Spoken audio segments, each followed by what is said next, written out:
Mason Reynolds wiped sweat from his brow as his sledgehammer connected with the crumbling concrete steps. The Virginia summer heat was unforgiving, much like the past year of his life. With each strike, decades of history cracked beneath his strength. He'd bought this old Victorian dirt cheap, needing something to rebuild after Elizabeth's passing. The final blow sent a chunk of concrete tumbling, revealing a dark hollow beneath the porch. That's when he heard it, a low, weak whimper. Mason froze, dropping to his knees. He peered into the darkness. Two amber eyes reflected back, filled with equal parts fear and exhaustion. "Hello there," he whispered, reaching for his flashlight. The beam illuminated a skeletal German shepherd, ribs protruding beneath matted fur, curled in a makeshift den that had clearly been its home for far too long. What Mason couldn't possibly know was that this discovery would unearth secrets some in Oak Ridge had killed to keep buried. Leave a like and share your thoughts in the comments along with the city you're watching from now. Let's continue with the story. The small town of Oak Ridge, Virginia had the kind of charm that travel magazines featured when showcasing authentic America. Tree-lined streets gave way to well-kept homes, a main street with locally owned shops, and a community where people still nodded hello to strangers.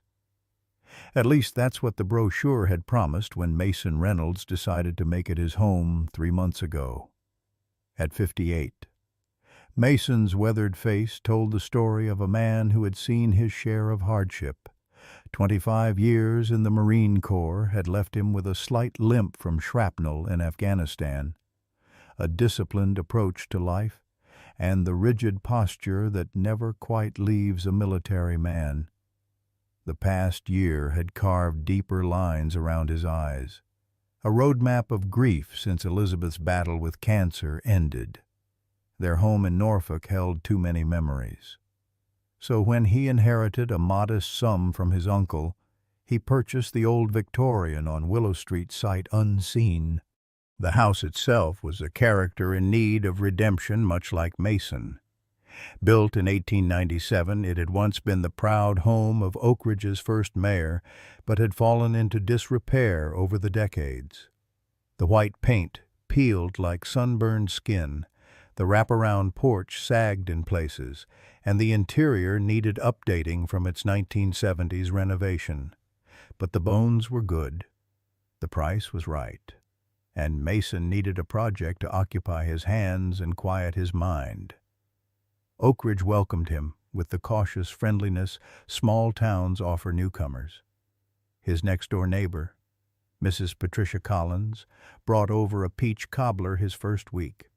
At 82, she was a repository of town history, eager to share stories of the house and its former occupants.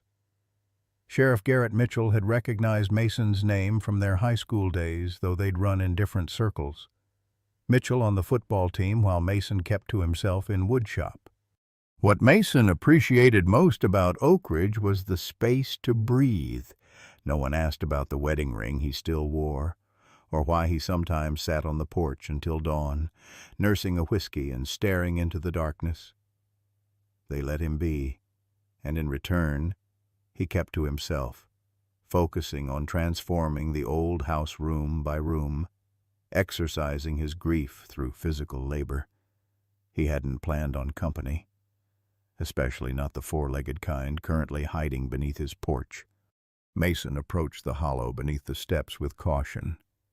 In his experience, cornered animals were unpredictable, and this one had clearly been surviving on its own for some time. He set the sledgehammer aside and crouched lower, allowing the dog to see him fully. "Easy now," he murmured, keeping his voice steady and low. "I'm not going to hurt you." The German shepherd's amber eyes tracked his every movement, but it made no attempt to flee or show aggression. Instead, it let out another whimper, so faint Mason almost missed it. That sound, part plea, part resignation, stirred something in his chest he thought had died with Elizabeth.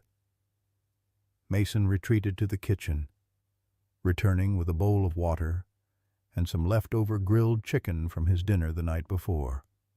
He placed both at the edge of the opening, then backed away several feet, sitting cross-legged on the grass. Patience was something the Marines had drilled into him, and now he put it to use, waiting without expectation. Nearly 30 minutes passed before the dog cautiously emerged. It was worse than Mason had initially thought. The once powerful animal was now a shadow of what a German shepherd should be, ribs and hip bones protruding sharply beneath a dull, matted coat. One ear stood at attention while the other flopped forward, giving the dog an eternally quizzical expression. Despite its condition, there was something dignified in how it carried itself, approaching the offerings with slow deliberation. "That's it," Mason encouraged as the dog lapped desperately at the water. "Easy does it." The shepherd finished the water, then devoured the chicken with restrained urgency, glancing at Mason between bites as if expecting him to reclaim the food. When finished, the dog remained, swaying slightly on its feet. "You've been out here a long time, haven't you?" Mason said, noticing the collar buried in the matted fur. Slowly, he extended his hand, palm up. "Let's see who you belong to." The dog sniffed his hand. Then, in a gesture that caught Mason off guard, pressed its head against his palm. Something tightened in Mason's throat. It took another hour of quiet patience, chicken bribes, and soft words before Mason could secure a slip lead around the dog's neck. He found a metal tag beneath the matted fur, tarnished but still legible. "Duke," he read aloud. The dog's ears perked at the name. "Well, Duke, let's get you some help." Dr. Eleanor Simmons at Oak Ridge Veterinary Clinic had just finished her afternoon appointments when Mason arrived with Duke bundled in a blanket in the back of his truck. In her early 40s with prematurely silver-streaked dark hair, she had the efficient compassion of someone who dedicated her life to healing. "Found him under my porch steps," Mason explained as they gently transferred Duke to an examination table. "Don't know how long he's been there." Dr. Simmons conducted her examination with gentle precision, speaking soothingly to Duke throughout. "He's severely malnourished and dehydrated," she confirmed. "But I don't see any life-threatening injuries. He's got some pressure sores from lying on concrete, and there's an old injury to his back leg that healed poorly. I'll need to run some tests for heartworm and other issues." While taking a blood sample, she ran a scanner over Duke's shoulder. "Good news, he's microchipped." She smiled up at Mason. "We should be able to contact his owners." Hope and an unexpected pang of disappointment warred within Mason.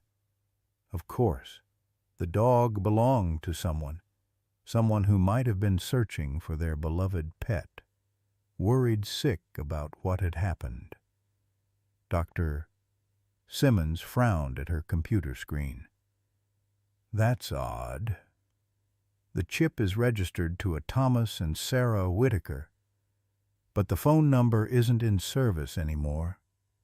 She typed a few more keystrokes. "And the address? That's your house. Mr.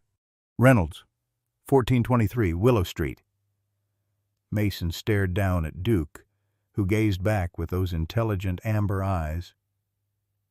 "The previous owners, I guess. My realtor didn't mention anything about them leaving a dog behind. Let me make a few calls," Dr. Simmons said. "The database might have alternative contact information." In the meantime, Duke needs immediate care.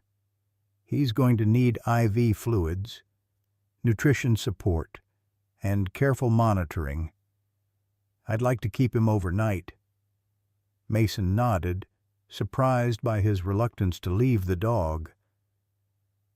"What happens if you can't find the owners?" Dr.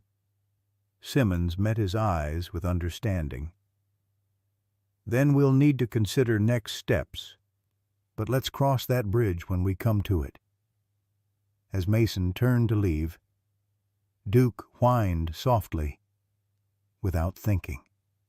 Mason returned to the table and gently stroked the dog's head. "I'll be back tomorrow," he promised. Not entirely sure why it mattered so much that this half-starved animal believed him, Mason returned to the veterinary clinic the following morning, carrying a cup of black coffee and the weight of a restless night. Dreams of Elizabeth had morphed into strange visions of amber eyes watching from shadows.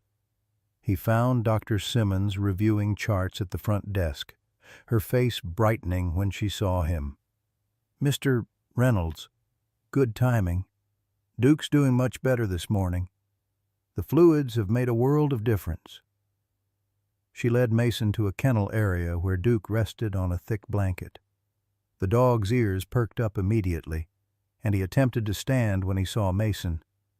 "Easy, boy," Mason said, kneeling beside the kennel.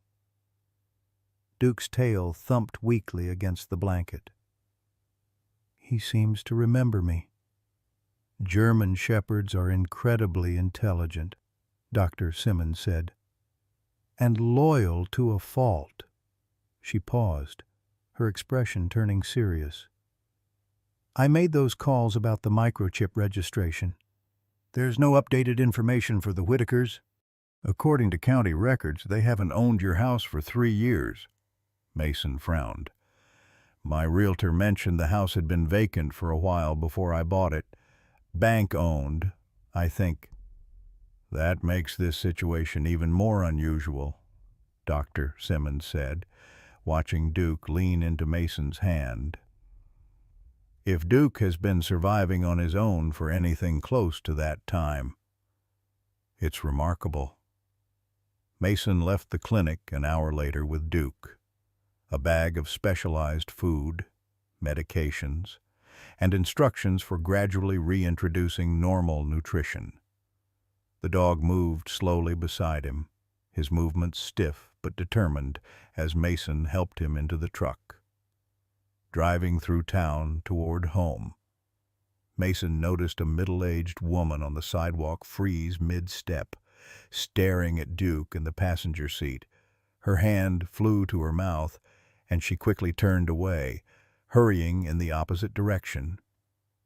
Mason frowned, checking his rear-view mirror as the woman glanced back once more before disappearing around a corner. When they arrived home, Mason created a comfortable bed on the enclosed back porch, reasoning Duke might feel safer in a covered space similar to his den beneath the steps. The dog circled the blankets 3 times before settling with a deep sigh, his eyes never leaving Mason. "You rest," Mason told him. "I've got some calls to make."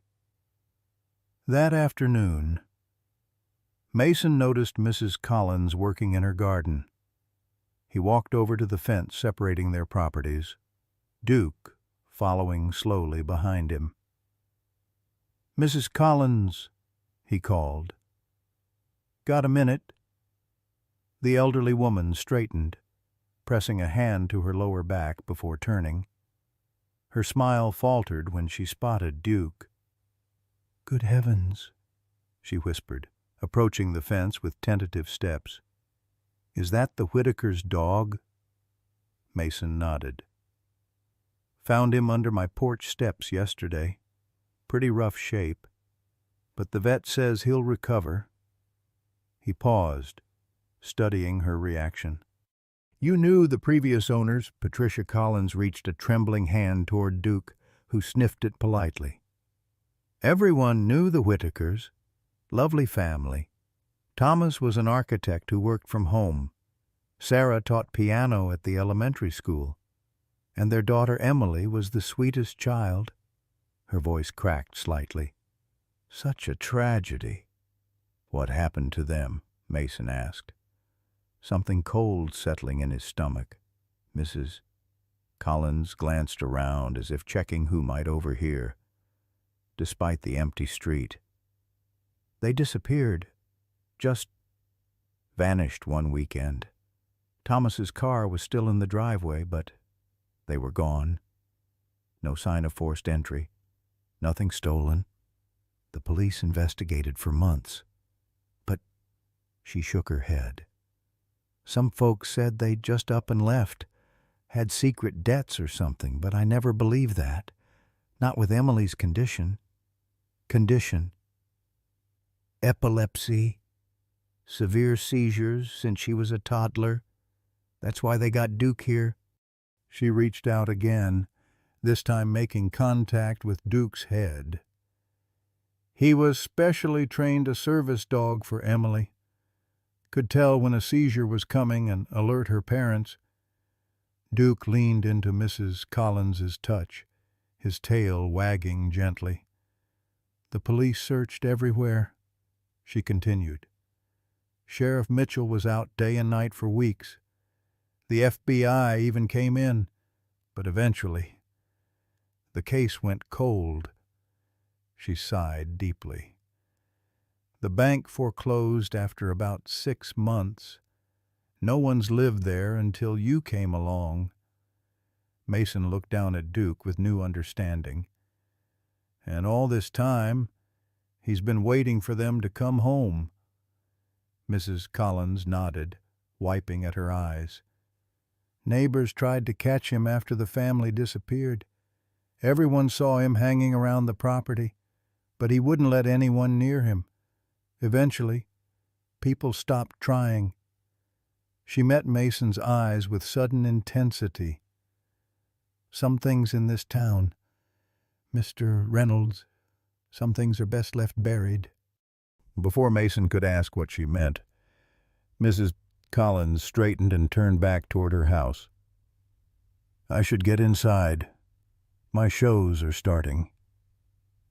That evening, as Mason sat on the back porch steps watching Duke nibble cautiously at his dinner, he couldn't shake Mrs. Collins' words or the woman's reaction in town. He pulled out his phone and searched Whitaker family disappearance, Oak Ridge, Virginia. The results showed several news articles from 3 years earlier. The headlines told a story of initial community shock, organized searches, and eventually, the case fading from public attention. Mason clicked on the most detailed article, which included a family photo. Thomas Whitaker stood tall and smiling, his arm around a pretty woman with chestnut hair, Sarah. In front of them, a young girl of about 9 with the same hair as her mother beamed at the camera, her hand resting on Duke's head. The dog in the photo was magnificent healthy, proud, alert, a stark contrast to the emaciated animal now eating from a bowl 5 feet away. Mason scrolled through the article, noting that the final update mentioned no signs of foul play and investigation ongoing. He was about to close the browser when Duke suddenly abandoned his food and moved to sit at Mason's feet, staring intently at the phone screen. The dog whined softly, nosing at the device. You recognize them, don't you? Boy, Mason said quietly. Duke's tail thumped once against the wooden porch. Something about the official narrative felt wrong to Mason. Mrs. Collins' cryptic warning, the woman's reaction in town, and most significantly, the loyal dog who had spent years waiting for a family that never returned. Duke wasn't just a pet, he was trained to protect Emily Whitaker, and everything about him suggested he took that job seriously. What really happened to your family, Duke? Mason whispered, scratching behind the dog's ear. And why does it feel like I'm the only one asking that question? Over the next 2 weeks, Mason fell into a routine with Duke.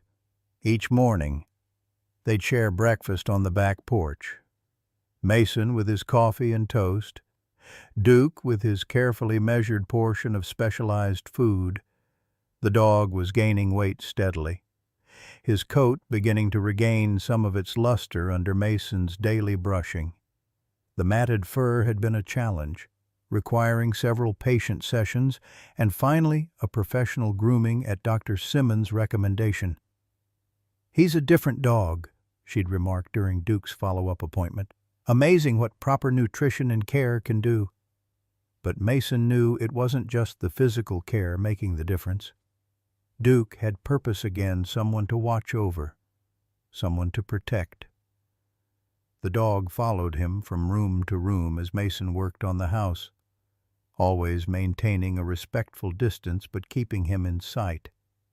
At night, Duke insisted on sleeping at the foot of Mason's bed, alert to every sound in the old house. "You don't have to worry about me, buddy," Mason told him one night, reaching down to scratch behind Duke's ears. "I can take care of myself." Duke simply looked at him with those intelligent eyes that seemed to say, "That's not for you to decide." As Duke's strength returned, his behavior began to change. What started as casual interest in the backyard turned into deliberate attempts to draw Mason's attention to specific areas. The first time it happened, Mason was replacing rotted boards on the deck. Duke had been dozing nearby, but suddenly stood, barking once sharply before trotting to the far corner of the yard near an ancient oak tree. "What is it, boy?" Mason called, setting down his tools. Duke barked again, pawing at the ground with unmistakable intent. When Mason approached, the dog began digging with purpose, dirt flying between his paws. "Whoa! Easy there," Mason said, kneeling beside him. "You'll tear up your pads." He gently moved Duke aside and continued the excavation himself, expecting to find a buried bone or perhaps a forgotten toy. Instead, his fingers brushed against something metal. Carefully, he cleared away more soil to reveal a small silver bracelet. It was delicate, clearly sized for a child, with tiny charms dangling from the links, a musical note, a dog, and what appeared to be a medical caduceus. Engraved on a flat tag was the name Emily and a phone number. Mason sat back on his heels, the bracelet cool against his palm. This was hers, wasn't it? Emily Whitaker's. Duke whined softly, nosing at the bracelet. That night, Mason called the number engraved on the bracelet. As expected, the automated message informed him the line was no longer in service. He placed the bracelet in his bedside drawer, but the discovery unsettled him. Why would Emily's bracelet be buried in the yard? Had she lost it while playing? Or had someone deliberately hidden it? The following morning, Mason was enjoying his coffee on the front porch when a black SUV pulled into his driveway. A man in his late 40s stepped out tall, fit, with salt and pepper hair cut short and the confident bearing of someone accustomed to authority. He wore civilian clothes, but Mason immediately recognized the stance of law enforcement. "Mason Reynolds," the man called, approaching the steps. "That's me." Mason set down his coffee. "Sheriff Garrett Mitchell." He extended his hand. "Thought I'd stop by. See how you're settling in. Small town tradition and all that." Mason shook the offered hand, noting the firm grip. 3 months in. But I appreciate the welcome."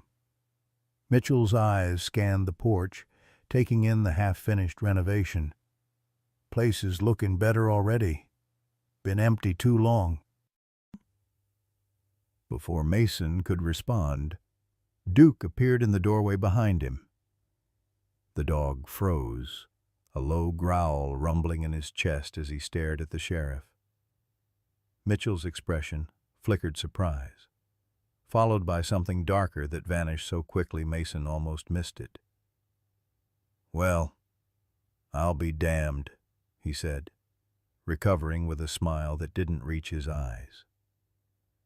"That's the Whitaker dog, isn't it? Everyone thought he'd died years ago. Found him living under the porch steps," Mason explained, placing a calming hand on Duke's head. "Pretty rough shape, but he's recovering." Mitchell nodded, maintaining his distance from the still growling dog. "Loyal animals, German shepherds, too smart for their own good sometimes." He met Mason's eyes directly. "Heard you've been asking around town about the Whitakers." It wasn't a question, and the implied criticism was clear. Mason felt a flicker of irritation. Seemed natural to be curious about the previous owners, especially after finding their dog. Sure. Mitchell nodded agreeably. "Tragic situation. Tore this town apart for a while. Every resource we had went into finding that family. And you found nothing?" Mason pressed. Mitchell's jaw tightened slightly. "Sometimes people want to disappear. Reynolds, financial troubles, personal issues, things neighbors never see. We followed every lead, including the possibility of foul play." The sheriff's eyes narrowed. "We ruled nothing out. But without evidence," he shrugged. "Eventually, you have to accept that some questions don't have answers." Duke's growling had intensified, and he had positioned himself slightly in front of Mason, ears flat against his head. Mitchell glanced at the dog, then checked his watch. "Should get going. Just wanted to introduce myself properly." He started toward his vehicle, then paused. "Word of advice. Reynolds' small towns have long memories, but some things folks prefer to forget. Digging up the past doesn't help anyone." He nodded once more before sliding into his SUV and backing out of the driveway. Mason watched him go, absently stroking Duke's head. The dog's growl faded as the vehicle disappeared down the street, but his body remained tense. "Not a fan, huh?" Mason murmured. "Can't say I blame you." Later that afternoon, Mason was working in the front yard when a pickup truck slowed in front of the house. The driver, a man perhaps a few years younger than Mason with a deeply tanned face and muscular build, rolled down his window. "Hey there," he called with an easy smile. "You must be the new owner." Mason straightened, wiping his hands on his jeans. "That's right. Mason Reynolds. Elijah Mercer. I live a few streets over." He gestured vaguely toward the east side of town. "Used to do some work for the Whitakers before they left. Landscaping. Odd jobs." His eyes traveled over the house. "Place needs a lot of work, huh?" "Getting there slowly," Mason replied, something about the man's overly casual tone putting him on alert. "Listen, I don't know what your plans are," Mercer continued, "but if you're ever thinking of selling, I'd be interested. Always liked this property." Mason raised an eyebrow. "Just bought it 3 months ago, not looking to sell." Of course. Mercer nodded quickly. "Just putting it out there. Market's hot right now." He drummed his fingers on the steering wheel. "Anyway, welcome to Oak Ridge. You need anything, ask around for Elijah. Everyone knows me."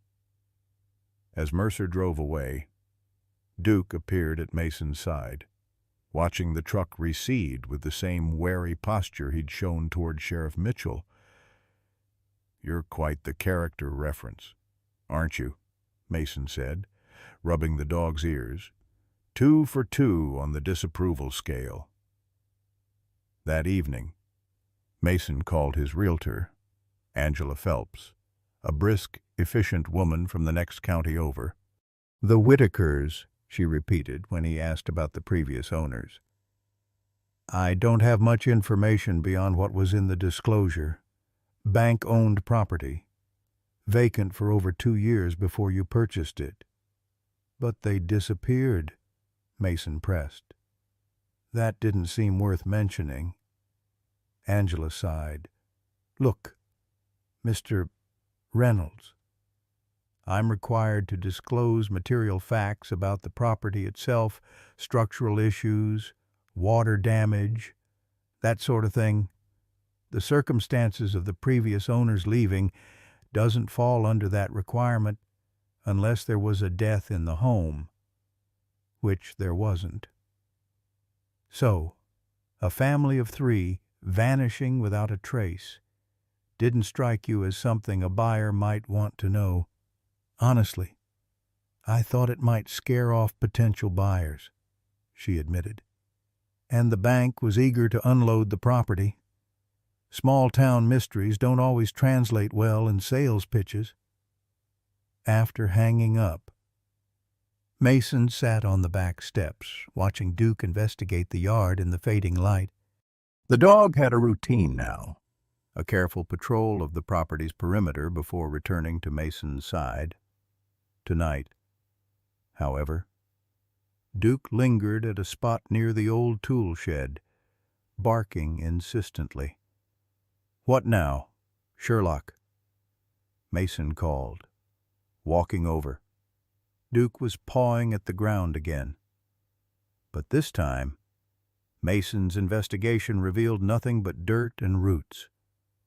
Still, the dog's insistence was unmistakable. Something about this spot mattered to him. Over the next several days, Duke led Mason to 3 more locations around the property, a spot beneath the kitchen window, an area behind the garage, and most persistently, to a section of the basement wall that appeared to have been repaired more recently than the surrounding area. Mason examined the basement wall carefully, running his fingers over the newer concrete. "What am I missing?" "Duke," the dog whined, pressing his nose against the surface.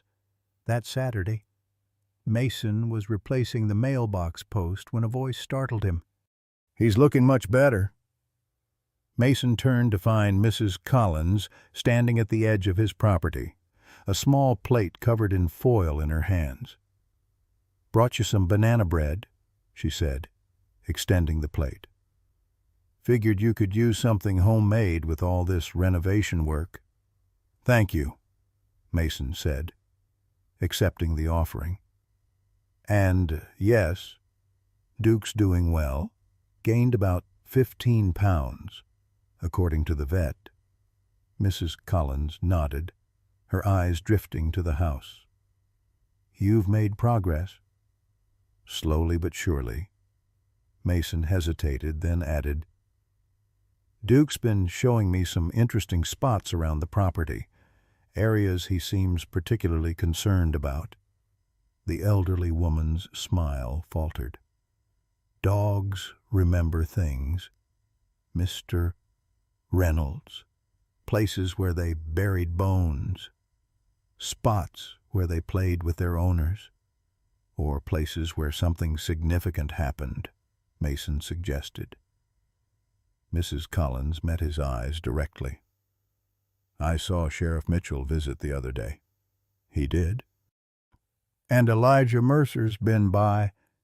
Mason nodded, surprised. "How did you know?" "Small town," she sighed.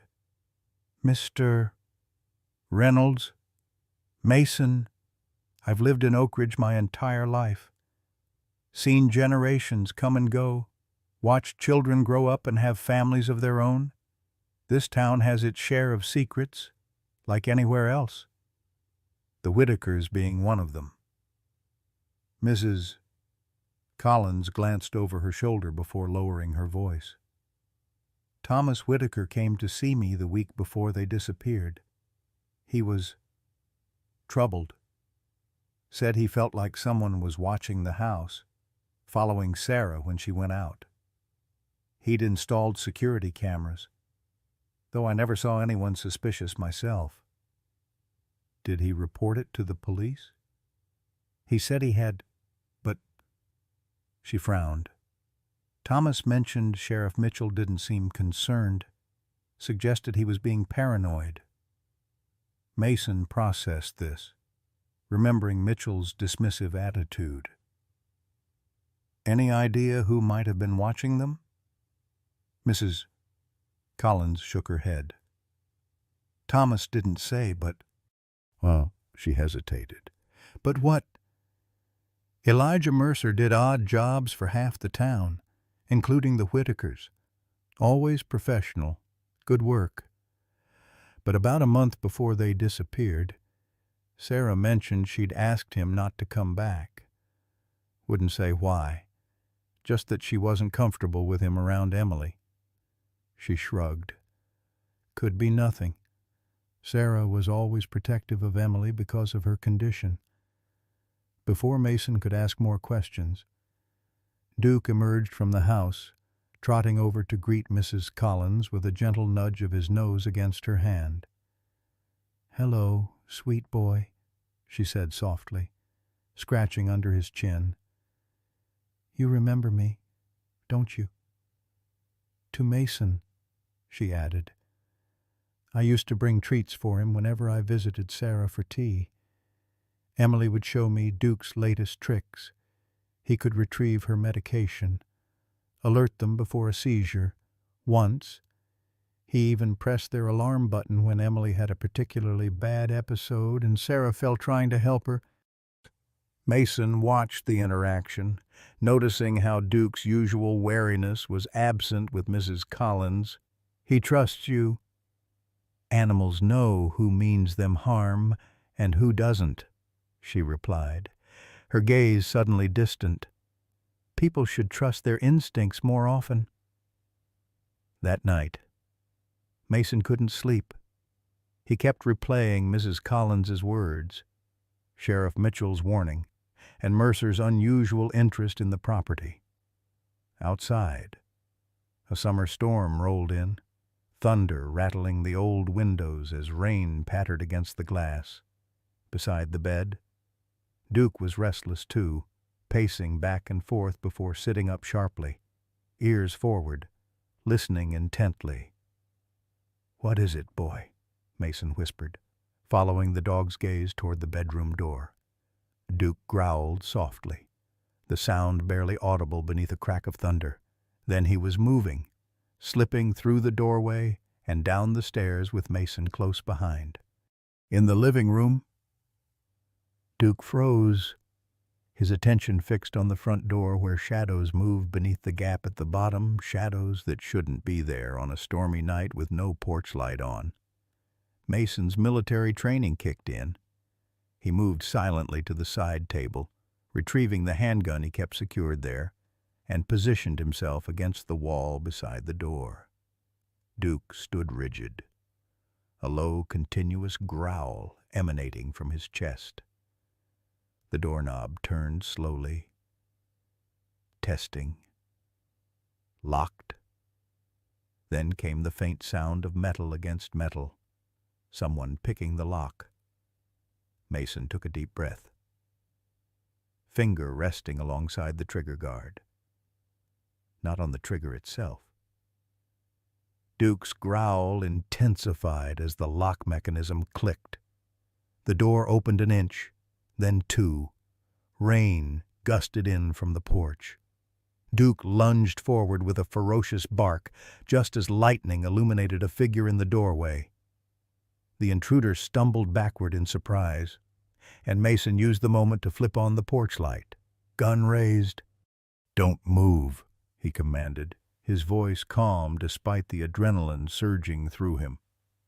The intruder, A hooded figure, now frozen on the porch, raised their hands slowly.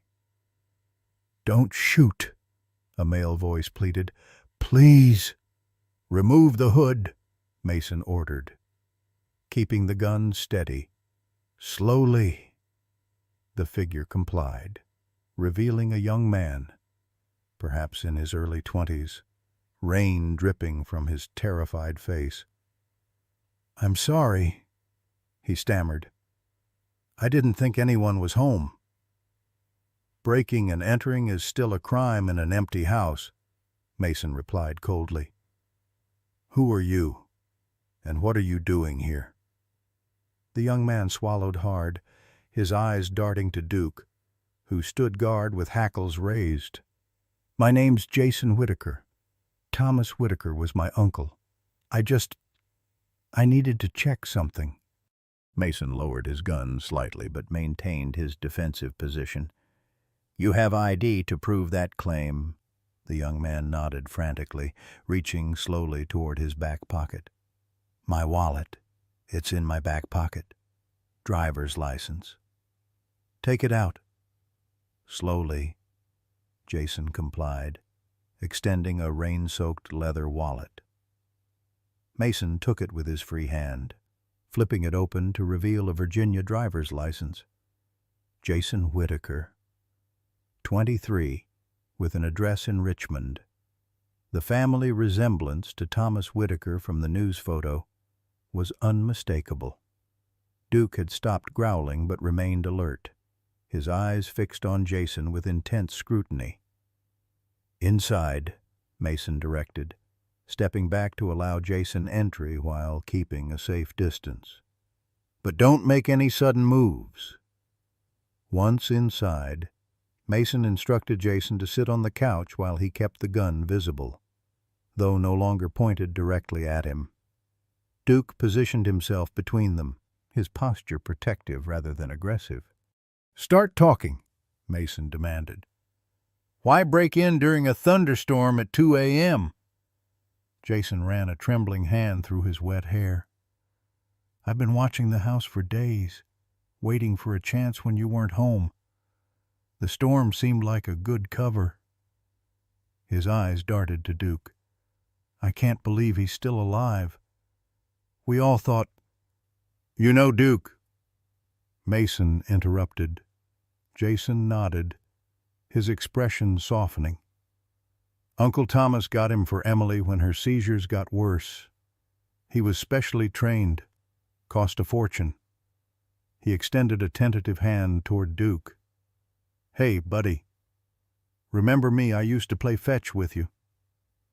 Duke remained where he was, watchful but no longer hostile. "What were you looking for?" Mason pressed. Jason's eyes met his, desperation evident. "My uncle's journal. He kept everything in it, work notes, family stuff, concerns. After they disappeared, the police said they'd searched thoroughly, found nothing suspicious, but Uncle Thomas called me the night before they vanished. He sounded scared. Said he'd discovered something important, that he'd documented everything. Why not tell the police this?" "I did." Jason's voice cracked with frustration. "I told Sheriff Mitchell everything. He said my uncle was known for being paranoid, especially about Emily's safety. Said they'd found no journal, no evidence of foul play." He leaned forward, hands clasped tightly. "Look, my family accepted the official story that Uncle Thomas had debts or problems we didn't know about, that they left voluntarily, but I never believed it. Emily's medical equipment was still in her room. Her seizure medications were in the bathroom cabinet. They wouldn't have left without those things. It was like they vanished in the middle of everyday life." Mason considered this, remembering Mrs. Collins' words about Thomas feeling watched. "Where do you think this journal would be?" Uncle Thomas had hiding places all over the house. Secret compartments in his office desk, a hollow space behind a kitchen cabinet. He was cautious. Jason glanced around the living room. "Have you renovated everything already?" "Working through it room by room," Mason replied. "Found anything unusual?" Jason's eyes widened with hope. "You have?" Before Mason could answer, a powerful crack of thunder shook the house, and the lights flickered once before plunging them into darkness. Duke barked sharply, moving closer to Mason. "Stay where you are," Mason ordered, retrieving a flashlight from a nearby drawer. In the beam's glow, Jason's face looked ghostly, rain still dripping from his hair onto the couch. "Power outages are common here during storms," Jason said. "Uncle Thomas installed a generator, but it's in the garage. I haven't hooked it up yet." Mason kept the flashlight trained on Jason. "This story about your uncle, is there anyone who can verify it?" Jason hesitated. "Mrs. Collins next door knew them well, and my parents, though they've accepted the official version." He paused.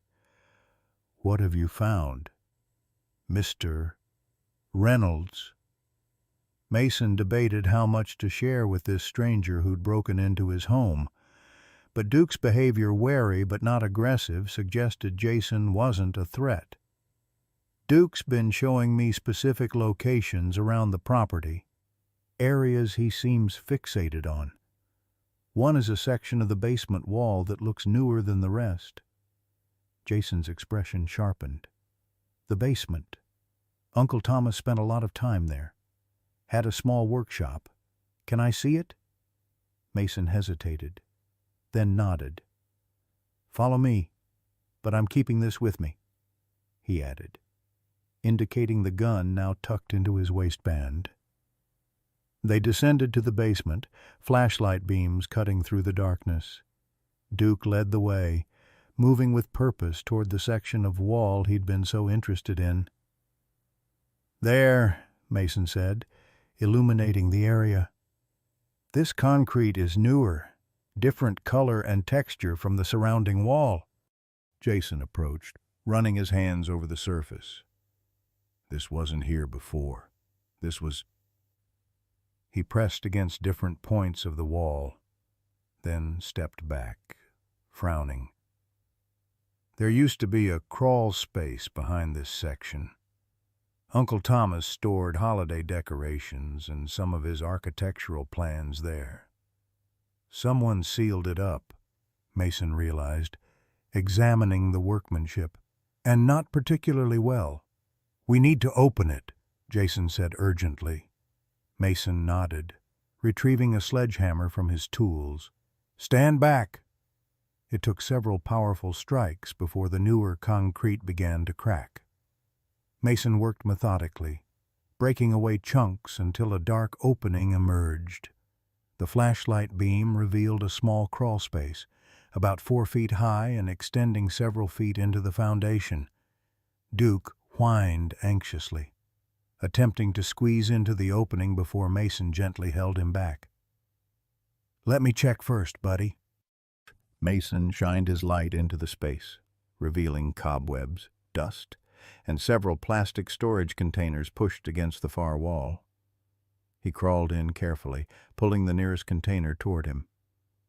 Inside were Christmas decorations, exactly as Jason had described. "These are theirs," Jason confirmed, examining an ornament with Emily's name painted on it. "Family heirlooms, some of them." Mason moved deeper into the crawl space, his light falling on something partially hidden behind the last container, a small fireproof safe. "Jason, look at this." Together, they maneuvered the safe out of the crawl space and onto the basement floor. It was locked with a combination dial.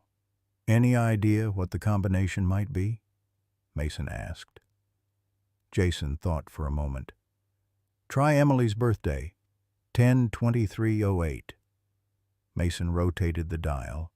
10 right, 23 left, 8 right.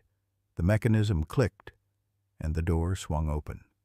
Inside lay a leather-bound journal, a USB drive, several envelopes of photographs, and a small voice recorder. Jason's hands trembled as he lifted the journal. This is it. Uncle Thomas's handwriting. He flipped through the pages, stopping near the end.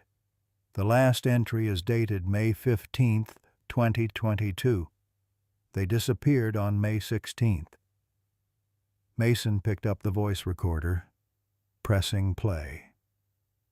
Thomas Whitaker's voice filled the basement, tense and hurried. Final update. E.M. has escalated from watching to direct contact. Approached Sarah at grocery store today. Made comments about Emily that could only be known through surveillance.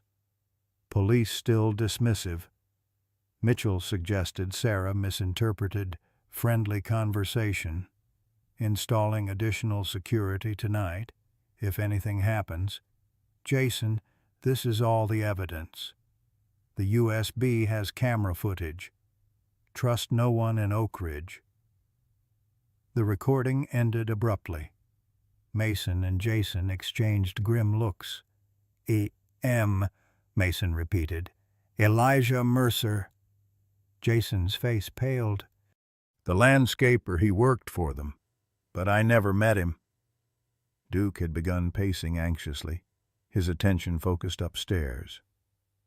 A moment later, Mason heard what had alerted the dog, the crunch of tires on the gravel driveway. Someone's here, he whispered, quickly gathering the safe's contents into a backpack Jason had brought. Take this upstairs. Back door through the kitchen. Go to Mrs. Collins if you need help. What about you? I'll handle whoever it is. Go. Now. Jason hesitated only briefly before taking the backpack and hurrying upstairs, Duke following closely. Mason checked his gun, then made his way quietly up the basement stairs. Through the front window, he could see a police cruiser in the driveway, its headlights cutting through the rain. Sheriff Mitchell emerged, raincoat pulled over his uniform as he approached the porch. Mason opened the door before Mitchell could knock. Sheriff? Little late for a social call. Mitchell's expression was unreadable in the flashlight's glow. Power's out all over town, checking on residents, especially in these older homes. Everything all right here? Reynolds. Fine. Thanks. Just about to go back to sleep. Mitchell's eyes traveled past Mason into the darkened house. Thought I saw multiple flashlights moving around in here. Just me checking circuit breakers, Mason replied smoothly. Appreciate the concern. The sheriff nodded slowly, rain dripping from his hat brim. Funny thing, got a call about a suspicious vehicle parked down the street. Blue Honda Civic, Richmond plates. You have visitors tonight? Mason maintained a neutral expression. Not that I'm aware of. Mind if I come in, take a look around just to be thorough? Actually, I do mind, Mason said firmly. It's late. I'm tired. And unless you have a warrant, I'd prefer to get back to bed. Mitchell's eyes hardened. You military types, always so concerned with procedure. He stepped closer. Listen carefully, Reynolds. This isn't your base, and I'm not one of your subordinates. This is my town. Things work differently here. Is that a threat, Sheriff? Mitchell smiled thinly. Just a friendly orientation to Oak Ridge customs. We look out for each other here. Keep each other's secrets.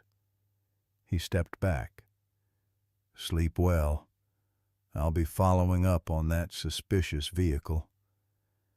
As Mitchell returned to his cruiser, Mason closed and locked the door, his mind racing. He found Jason and Duke in the kitchen, Jason white-faced with fear.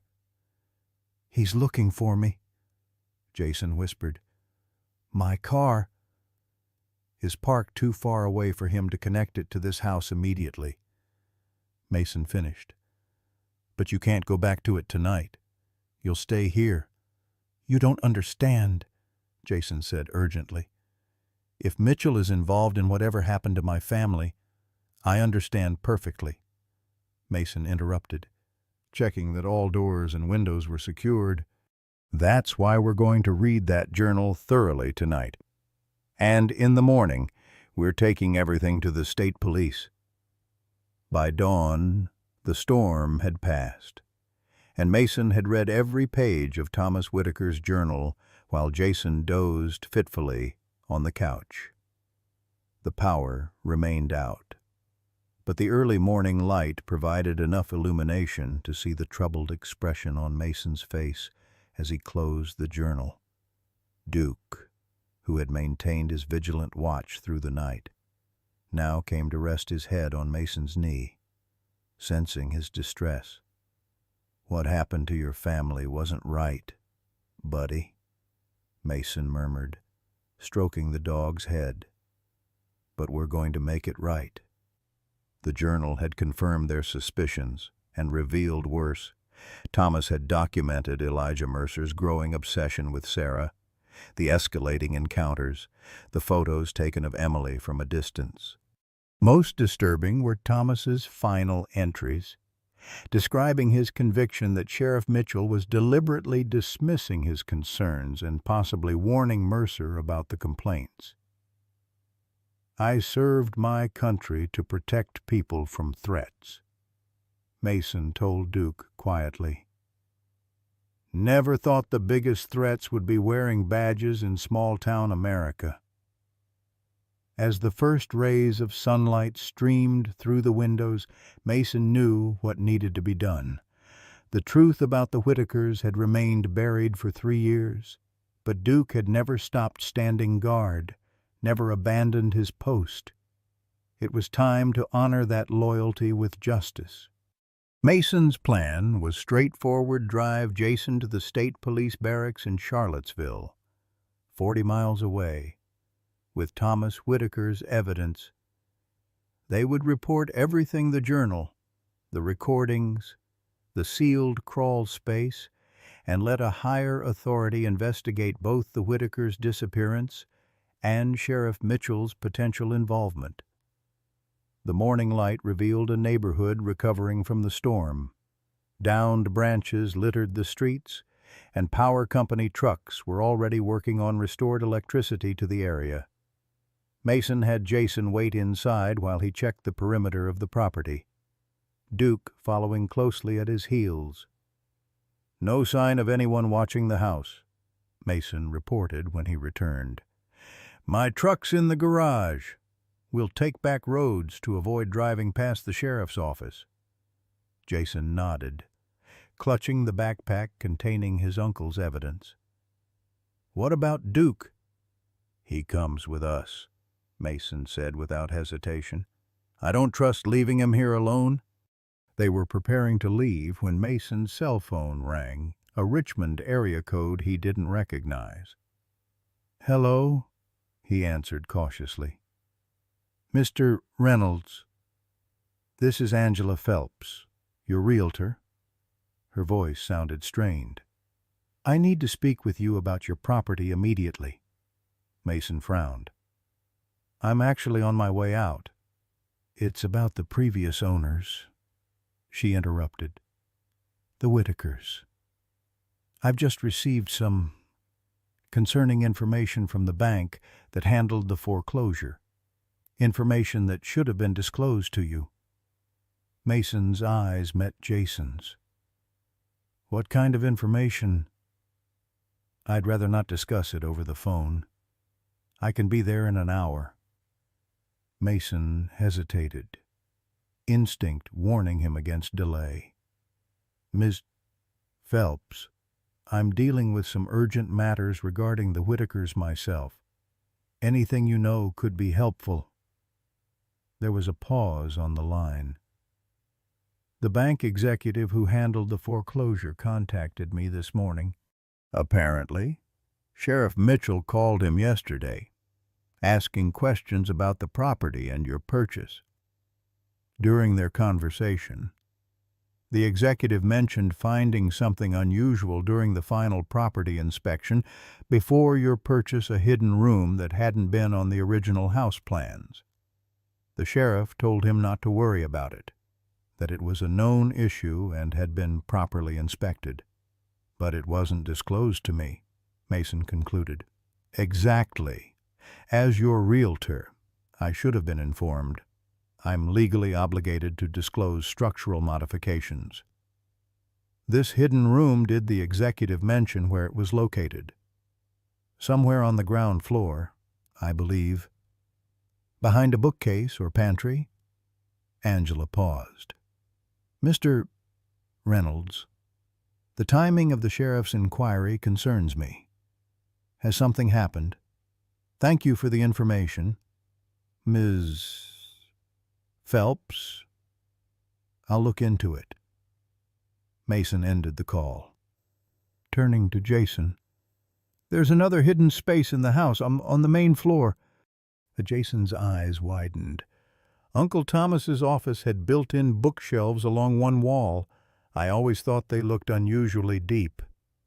They moved quickly to what Mason had been using as a home office, formerly Thomas Whitaker's workspace. The built-in bookshelves remained largely untouched during Mason's renovations, still filled with architectural books and family photographs. "Help me check for a mechanism," Mason said, running his hands along the shelving edges. "A lever, a hidden button, anything unusual." They searched methodically, pulling books forward, pressing against the wood framing. Duke watched intently before moving to a specific section of the bookcase, pawing at the lower shelf. "He knows something," Jason said. Mason knelt beside Duke, examining the shelf more closely. Unlike the others, this section had no visible screws or nails at the joining. He pressed firmly against different points until he felt a slight give. With more pressure, there was a soft click, and a section of the bookcase swung inward. Behind it lay a small room, no larger than a walk-in closet. Inside was a desk with a computer setup, multiple monitors, and what appeared to be surveillance equipment. On the walls hung maps of Oak Ridge with locations marked, and photographs, dozens of them, of Sarah Whitaker going about daily activities, many taken from a distance without her knowledge. "Oh, God," Jason whispered, stepping into the space. "This isn't my uncle's work. This is—" "A stalker's monitoring station," Mason finished grimly. "Someone who had access to your uncle's house. Someone who could come and go without arousing suspicion." Jason picked up a framed photograph from the desk. Sarah Whitaker at a piano, smiling at someone off camera. The frame was lovingly polished, a stark contrast to the disturbing surveillance photos. "Elijah Mercer did regular maintenance here. Uncle Thomas trusted him with a key." Mason examined the equipment. "This setup is sophisticated, expensive, not something a landscaper could likely afford on his own." "Unless he had help," Jason said quietly. "Someone with resources, someone with authority," before they could investigate further. Duke's posture suddenly changed, ears forward, body tense, a low growl building in his throat. He moved quickly to the doorway of the office, alerting them to danger. Mason followed, peering carefully through the front window. A pickup truck had parked across the street, and Elijah Mercer was walking toward the house with purposeful strides. "Mercer's here," Mason warned. "Get in that room and close it. Don't come out until I tell you. But now, Jason, take Duke with you. Jason hesitated only briefly before calling Duke to follow him into the hidden room. The bookcase swung shut just as a heavy knock sounded at the front door. Mason took a deep breath, tucked his gun into the back of his waistband under his shirt, and opened the door. Elijah Mercer stood on the porch, his usual easy smile replaced with tense determination. "Morning, Reynolds. Need to talk to you." "About what?" Mason remained in the doorway, blocking entry. "Heard there was some excitement here last night. Storm damage, power outage, even a visit from our local sheriff." Mercer's eyes scanned what he could see of the interior. "Everything all right?" "Fine, thanks. Just some minor leaks from the storm." Mercer nodded, not believing him. "That offer to buy the place still stands. In fact, I'm prepared to go well above market value. Cash deal, immediate closing. You could be out of here by the end of the week." Mason studied him carefully. Why the sudden urgency? "Opportunity knocked. I've got investors interested in developing this whole block. But we need every property. Yours is the linchpin." Mercer shifted his weight, a subtle tell of nervousness. "Think about it, no more renovation headaches. A tidy profit. Fresh start somewhere else." "I appreciate the offer, but I'm not interested in selling." Mercer's friendly facade slipped slightly. "You should reconsider. Old houses like this, they have problems that aren't always visible at first. Structural issues, hidden damages, things that can become dangerous." The threat was thinly veiled, and Mason felt his military training kick in the heightened awareness, the calm assessment of a potential enemy. "Is that so?" "Just looking out for a neighbor," Mercer said, forcing his smile back into place. "By the way, heard you found a dog on the property. German Shepherd. Used to belong to the Whitakers." "News travels fast. Small town." Mercer's eyes hardened. "That dog was trouble. Vicious when their kid had seizures. Attacked anyone who came near her. Had to be put down after they left." "If you found some stray, it can't be the same animal." Mason kept his expression neutral, despite the blatant lie. "Thanks for the warning. I'll keep that in mind." "Do that." Mercer stepped back. "And think about my offer.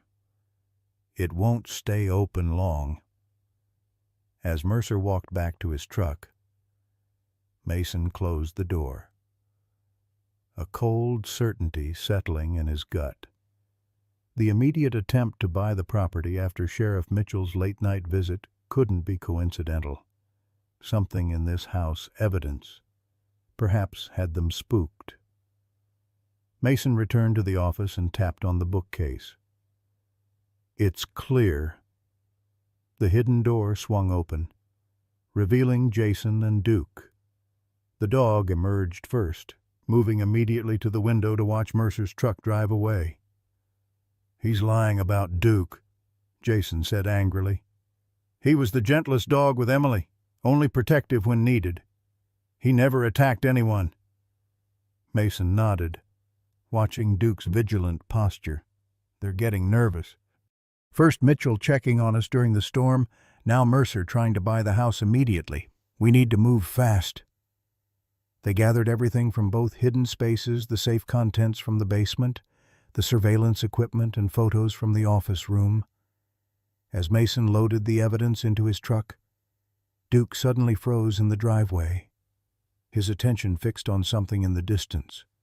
Following the dog's gaze, Mason spotted a police cruiser moving slowly down the cross street, not stopping, but definitely monitoring. "We're being watched," he told Jason. "Change of plans. We can't risk driving to Charlottesville with Mitchell's people on patrol.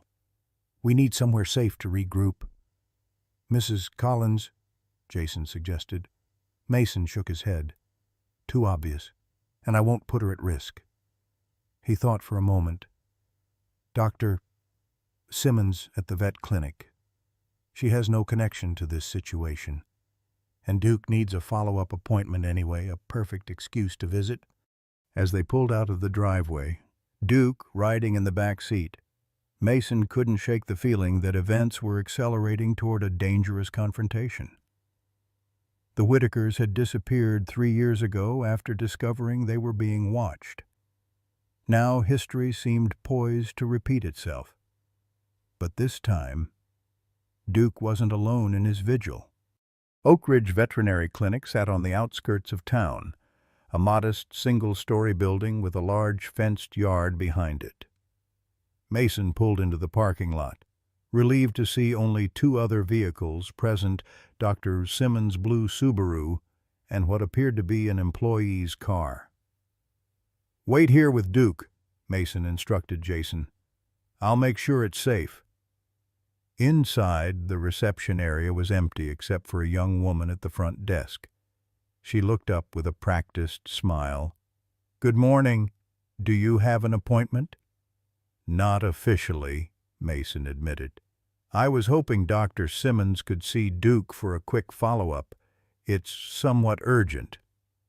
"I'll check if she's available," the receptionist offered, disappearing through a door marked "Staff Only." A moment later, Dr. Simmons emerged, her expression brightening when she saw Mason. "Mr. Reynolds, is everything all right with Duke?" "Physically, he's doing great," Mason said quietly, glancing around to ensure they weren't overheard. "But I need your help with something unrelated to his health. Something confidential." Dr. Simmons studied his face, noting his serious expression. "Let's talk in my office."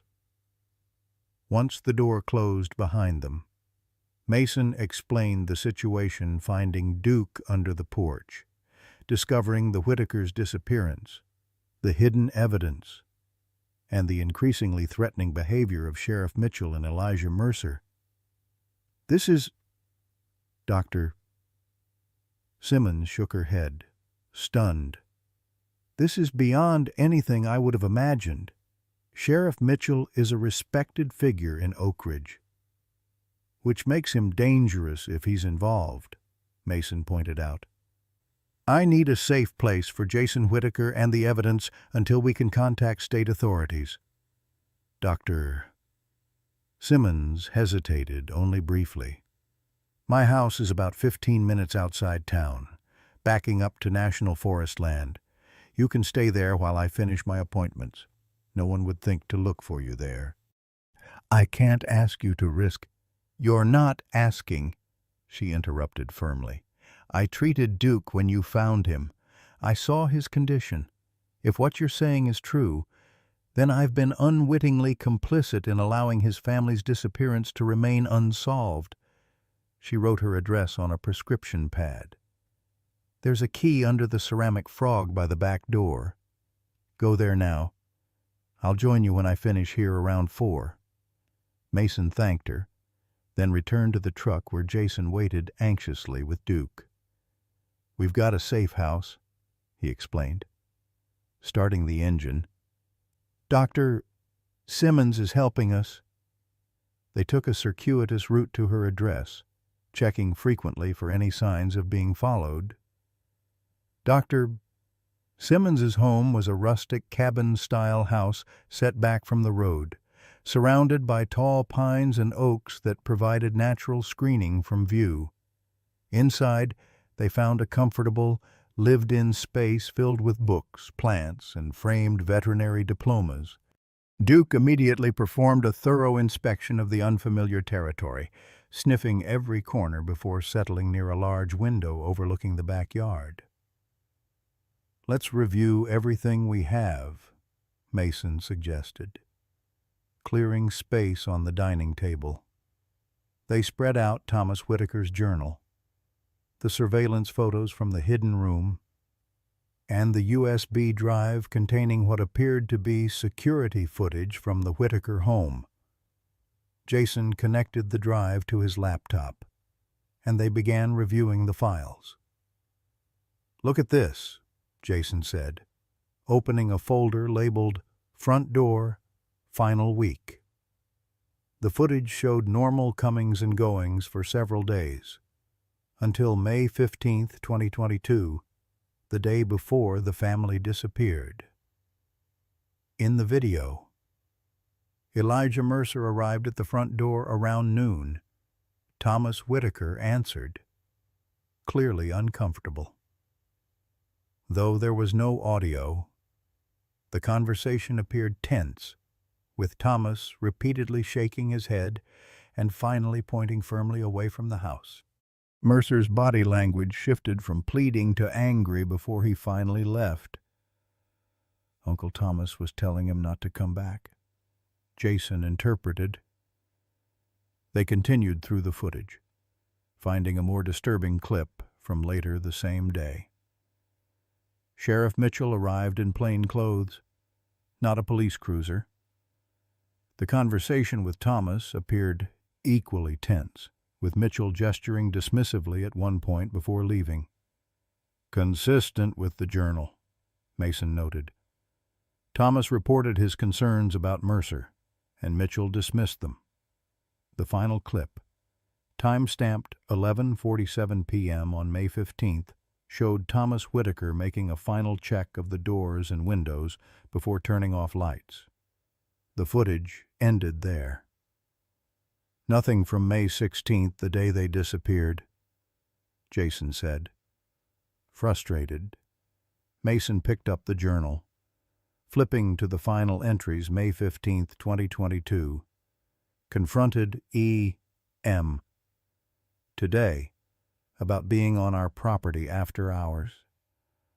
Denied everything despite security footage. Claimed he left tools in the garden shed. Sarah is terrified. Wants to move immediately. Emily had 3 seizures today from the stress. When I reported this to Mitchell, he suggested I was overreacting, that Mercer is just socially awkward. Something isn't right about Mitchell's dismissal. Have decided we're leaving town first thing May 17. We'll stay with Sarah's sister in Pennsylvania until we figure out next steps. Just need to get through tomorrow. Added extra security measures to Emily's room tonight. Sarah sleeping with her. I'll take first watch. The last entry stopped abruptly, as if interrupted. He never got to finish, Jason said quietly. Whatever happened, it started that night. Mason nodded grimly. But the footage from May 16th is missing. Someone deliberately removed it. They continued examining the evidence, finding photos of Sarah Whitaker that were clearly taken without her knowledge, shopping, picking Emily up from school, teaching piano lessons. The level of surveillance was extensive and disturbing. Elijah Mercer was obsessed with her, Mason concluded, and somehow he convinced Sheriff Mitchell to ignore the warning signs. Or Mitchell was involved from the beginning, Jason suggested. These surveillance setups aren't cheap. Maybe they were partners in whatever happened. Duke suddenly rose from his position by the window, ears alert, a low growl building in his throat. Mason moved quickly to the window, peering carefully through the blinds. A police cruiser was moving slowly past the house. Mitchell's people are searching the area, Mason warned.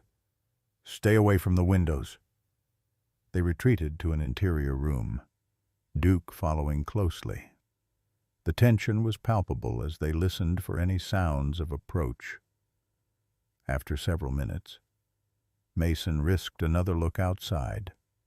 The cruiser had moved on, but its presence was a clear indication that their absence had been noticed.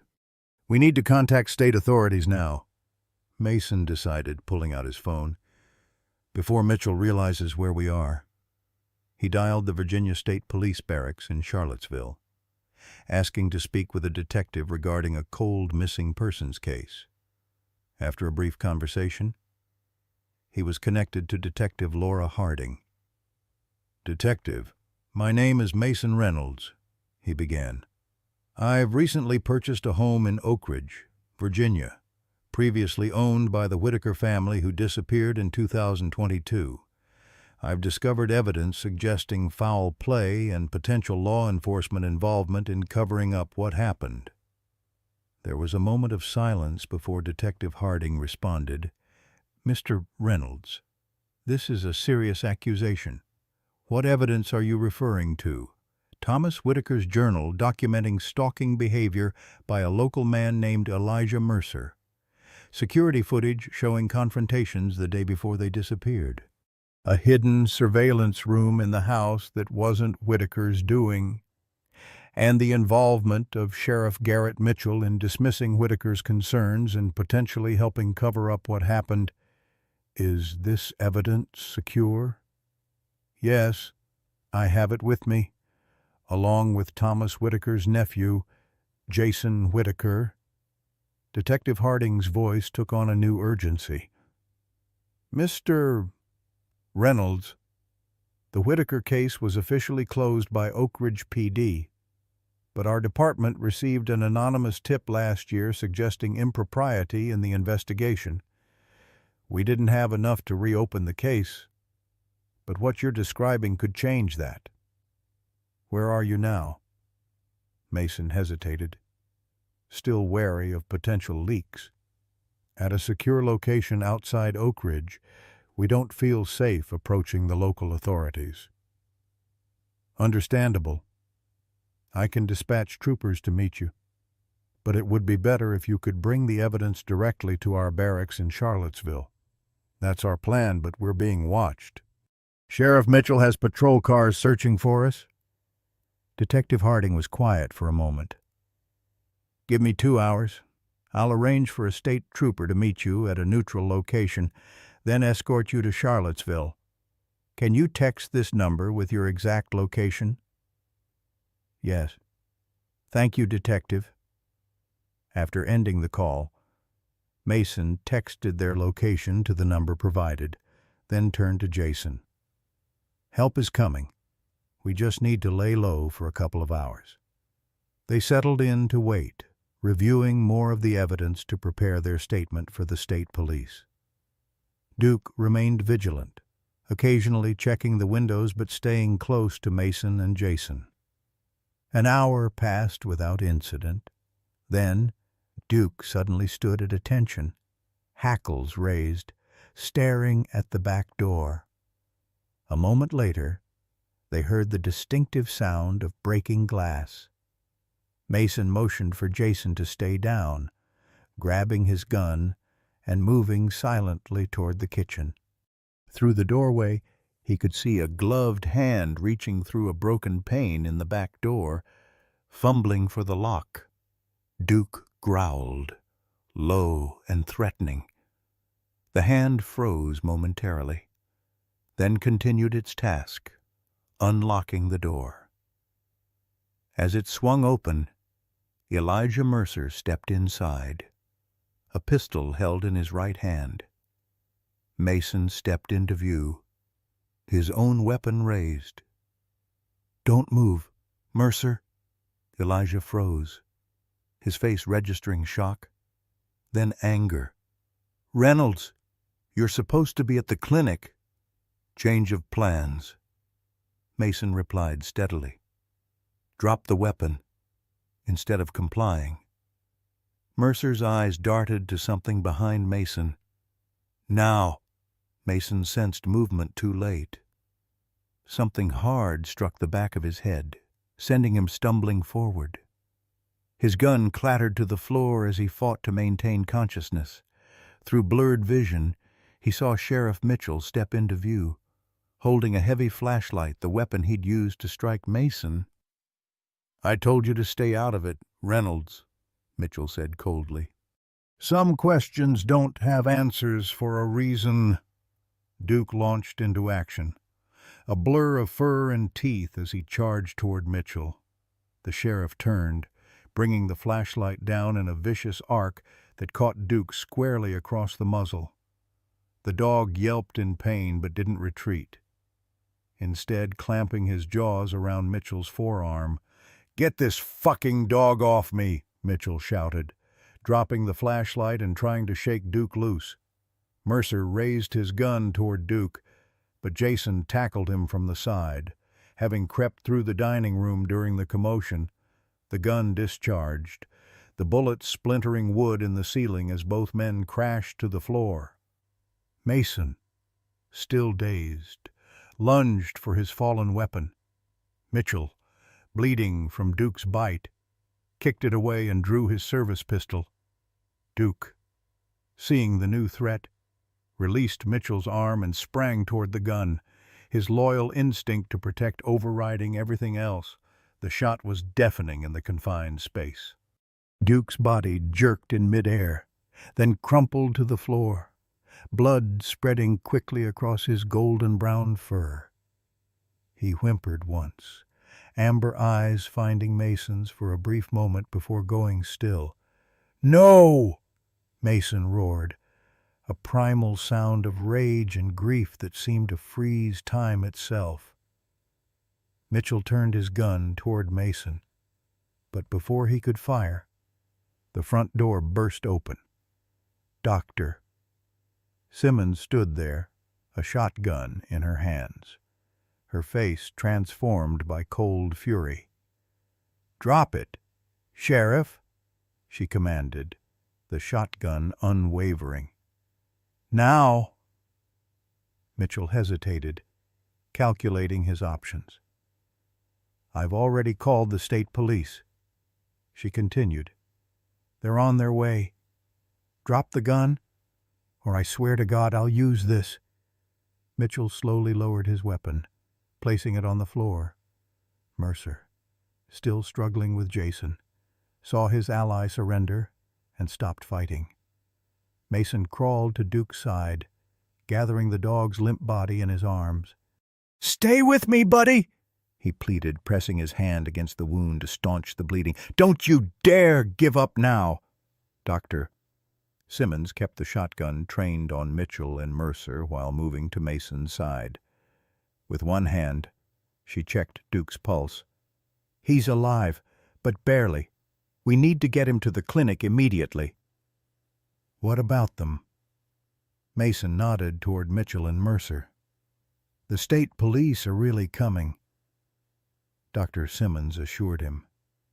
"I heard gunshots from the road and called them before coming in." As if summoned by her words, sirens wailed in the distance, growing louder by the second. Mitchell's face hardened with the realization that his authority was about to be usurped. "This isn't over," he warned. "You're right about that," Mason replied, cradling Duke's bleeding body. "It's just beginning." The waiting room of Oak Ridge Veterinary Clinic had never felt so small to Mason as he paced the worn linoleum floor, his hands still stained with Duke's blood despite repeated washing.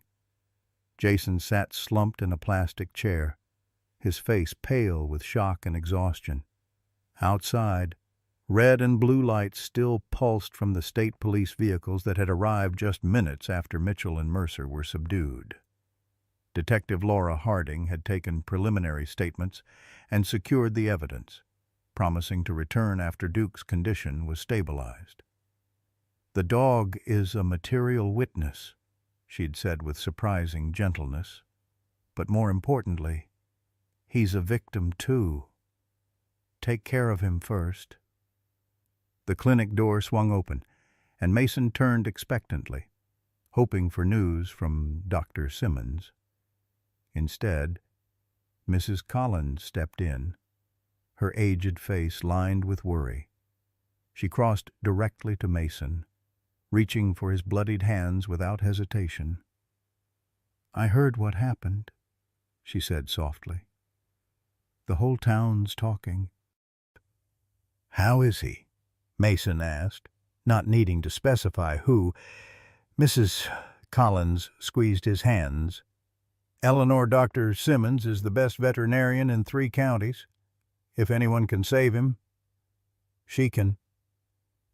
They settled into an uneasy silence, the clock on the wall marking minutes that stretched like hours. Jason eventually dozed in his chair, the adrenaline crash finally overwhelming him. Mason continued his vigil, unable to sit, unable to rest. "He saved my life," he told Mrs. Collins during his 20th circuit of the small waiting area. "Mitchell was going to shoot me, and Duke he didn't hesitate. He was protecting his person," Mrs. Collins replied simply, "just as he tried to protect Emily and her parents." Another hour passed before Dr. Simmons emerged from the surgical area, still wearing her blood-spattered gown. Mason held his breath, searching her face for any indication of Duke's fate. "He's alive," she said, and Mason felt his knees weaken with relief. The bullet missed his heart by centimeters, but caused significant damage to his left lung and shoulder. "He's lost a lot of blood and is extremely weak. The next 24 hours will be critical." "Can I see him?" Mason asked. "Doctor?" Simmons nodded. Briefly, "He's heavily sedated, but animals sometimes sense when their people are near. It might help." She led Mason through to a recovery room where Duke lay on a padded table, connected to monitors and an IV. The once powerful German shepherd looked impossibly fragile, his breathing shallow and labored. Bandages covered much of his left shoulder and chest, spots of crimson seeping through the white gauze. Mason approached slowly, his throat tight with emotion. He gently placed his hand on Duke's head, careful not to disturb any of the equipment keeping him alive. "Hey, buddy," he whispered. "You did good. So good. Now you need to rest and get strong again." Duke's eyes remained closed, but as Mason spoke, one ear twitched slightly, and the monitor showed a small uptick in his heart rate. "He hears you," Dr. Simmons said softly. Mason continued his gentle stroking, memories flooding back, finding Duke beneath the porch steps. The dog's unwavering vigilance, his unfailing instinct to protect. "You've been standing guard for 3 years," he murmured. "It's our turn to watch over you now." When Mason returned to the waiting room, Detective Harding had arrived, her sharp eyes taking in his emotional state with understanding. "Mr. Reynolds, I know this is difficult timing, but we need to move quickly. Sheriff Mitchell and Elijah Mercer have been taken into custody, but we still don't know what happened to the Whitaker family." Mason nodded, steadying himself. "What do you need from us?" "I've reviewed the evidence you provided, the journal, the recordings, the surveillance setup. It's compelling. But without the Whitakers themselves..." She let the implication hang. "You need bodies," Jason said flatly, now awake and alert. "Or proof they're still alive." Detective Harding nodded grimly. "The prosecutor will need more than circumstantial evidence to make charges stick, especially against a county sheriff." "The journal's final entry," Mason recalled. "Thomas Whitaker mentioned adding extra security to Emily's room the night before they disappeared. Did your team check the house thoroughly?" State police are executing a search warrant as we speak, Harding confirmed. But the house has been empty for 3 years. With at least one owner between the Whitakers and you, evidence may have been compromised. What about Mercer's property? Jason suggested. If he was obsessed with my aunt, if he took them? Detective Harding made a note. We're preparing warrants for his residence now. Anything specific we should look for? Mason thought for a moment. Duke kept leading me to specific spots around the property, including that hidden crawl space. He knew something was there. His training as a service dog for Emily might have included finding safe places or emergency supplies. Could he track by scent after all this time? Harding asked. In the right conditions, yes. Dr. Simmons interjected, having returned from checking on Duke. But in his current condition, he can't help with any search efforts. He's fighting for his life. The conversation was interrupted by a commotion outside raised voices, car doors slamming. Detective Harding moved to the window, then quickly stepped back, drawing her service weapon. "Get down," she ordered, positioning herself by the door. Mason pulled Jason and Mrs. Collins away from the windows, his military training kicking in as he assessed potential cover in the small waiting room. Dr. Simmons hurried back to protect her patient. The clinic door burst open, and a state trooper rushed in. "Detective Harding, we have a situation. Mitchell's deputy is claiming jurisdiction, demanding release of the suspects into his custody. He's got half the department with him." Harding's expression hardened. "Stand by for backup. No one transfers custody of those suspects." As the trooper rushed back out, Harding turned to Mason. "This is bigger than Mercer's obsession. The entire department might be compromised." "A cover-up," Mason concluded. "But why? What happened to the Whitakers that was worth risking everything to hide?" The answer came from an unexpected source. Mrs. Collins stepped forward, her voice trembling but determined. "I think I know. I've been afraid to speak up for years. But with Duke fighting for his life, some secrets aren't worth keeping anymore." They gathered close as the elderly woman steadied herself against a chair. "The night the Whitakers disappeared, I was up late with my insomnia.